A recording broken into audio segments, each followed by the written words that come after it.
Hi folks, Buffin here, just continuing a little magic I started 2 days ago on the magic of reading. So, the magic that I'm reading right now is Phantastes by George MacDonald, and I'll just pick up right where I left off. So you can check my other video from a little while back for the part right before this. But there was little to distinguish.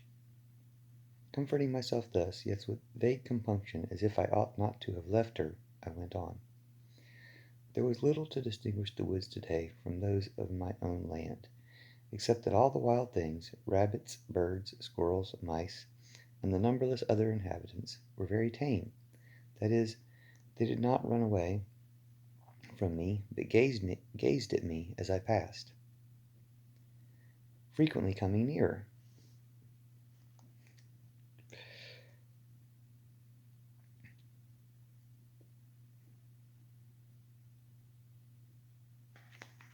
As if to examine me more closely. Where was I? Frequently coming nearer, as if to examine me more closely. Whether this came from utter ignorance, or from familiarity with the human appearance of beings who never hurt them, I could not tell. As I stood once looking up to the splendid flower of a parasite which hung from the branch of a tree over my head, a large white rabbit cantered slowly up, put one of its little feet on one of mine, and looked up at me with its red eyes, just as I had been looking up at the flower above me. I stooped and stroked it, but when I attempted to lift it, it banged the ground with its hind feet and scampered off at a great rate, turning, however, to look at me several times before I lost sight of it. Now and then, too, a dim human figure would appear and disappear at some distance amongst the trees, moving like a sleepwalker, but no one ever came near me.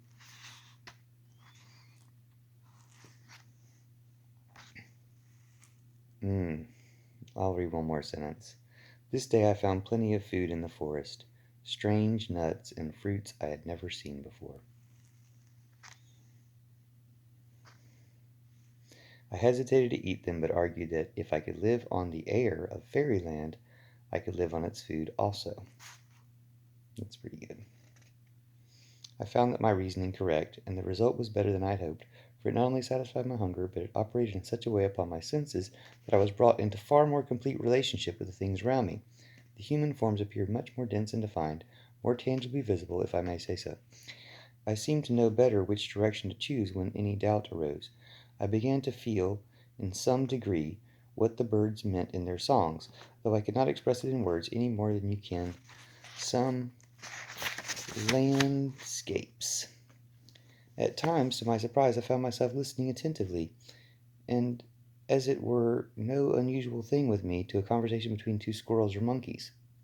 The subjects were not very interesting, except as associated with the individual life and necessities of the little creatures, where the best nuts were to be found in the neighborhood, and who could crack them the best, who had the most laid up for the winter, and such like.